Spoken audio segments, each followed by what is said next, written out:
Hi friends, again நம் close to heart serials topic பேச வந்திருக்கேன்.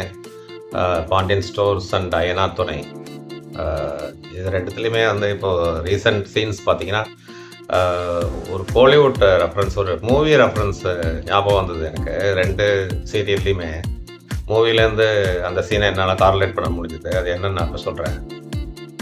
இதில் பாண்டியன் ஸ்டோர்ஸில் வந்துட்டு முத்துவேல் அடிபட்டு ஹாஸ்பிட்டலில் அன்கான்ஷியஸாக படுத்திருக்காரு.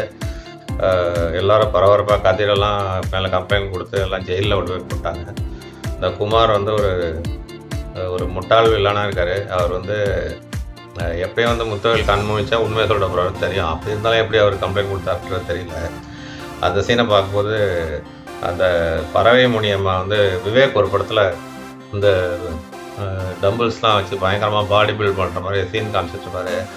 இந்த கருமத்தையாடா இவ்வளோ நாள் வந்து தூக்கி காமிச்சிட்ருக்கீங்க அப்படின்னு சொல்லிட்டு தூக்கி போடுவாங்க ஒரு பிளாஸ்டிக் டம்பிள்ஸை பறவை முடியுமா. அந்த மாதிரி இந்த முத்துவேல் முடிச்சுக்கிட்டாருன்னா இது முடிஞ்சு போயிடுவாடா அப்படின்ற மாதிரி தோணிச்சு.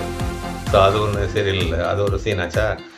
அப்புறம் அய்யனார் துறை வந்து செம காமெடியாக இருந்தது. லாஸ்ட் 2 டேஸாக சான்ஸே இல்லை. ஒரு நிலாவை ரெஸ்கியூ பண்ணுறதுக்காக குடும்பத்தோடு எல்லோரும் போகிறாங்க.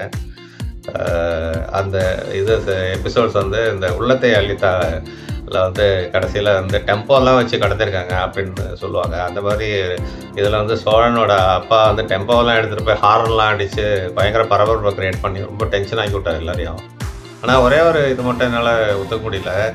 நிலாவோட அப்பா அவ்வளோ காஷியஸாக ஃப்ரண்ட் டோரு, அதுக்கு முன்னாடி டோர் எல்லாத்தையும் லாக் பண்ணிவிட்டு கீயை கூட மாட்டாமல் எடுத்துகிட்டு போகிறாரு.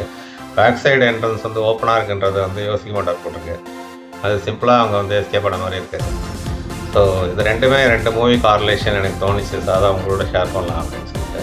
ஸோ இந்த பரபரப்பில் வந்து ரெண்டுத்துலேயுமே நிறையா பெண்டிங் விஷயங்கள்லாம் இருக்குது. ஒன்று இந்த சரவணன் மைல் டைவர்ஸ் அப்படியே நிற்கிது, அதை கொஞ்சம் திருப்பி கொண்டு வாங்க. சந்தாவுக்கு வந்து 25 lakhஸும் 30 பவுன் நகையும் கொடுக்குறேன்னு சொல்லிட்டு கமிட் பண்ணியிருக்காங்க. அது 6 மாதம் தான் டைம் இருக்குது. ஸோ அது என்ன பண்ண போகிறாங்கன்னு தெரியல. ஸோ இது ரெண்டையும் திருப்பி ரிவைவ் பண்ணி கொண்டு வாங்க அப்படின்னு நான் கேட்டுக்கிறேன். ஸோ இந்த கண்டென்ட் உங்களுக்கு பிடிச்சிருந்ததுன்னா லைக் பண்ணுங்கள், கமெண்ட் பண்ணுங்கள், சப்ஸ்கிரைப் பண்ணுங்கள். With all your support I have reached 171 subscription in range of 4 months. So ஃபர்தராக நிறைய பேருக்கு கண்டென்ட்ஸ் பிடிச்சி ஸ்ப்ரெட் பண்ணுவீங்கன்னு நினைக்கிறேன். Bye, good night.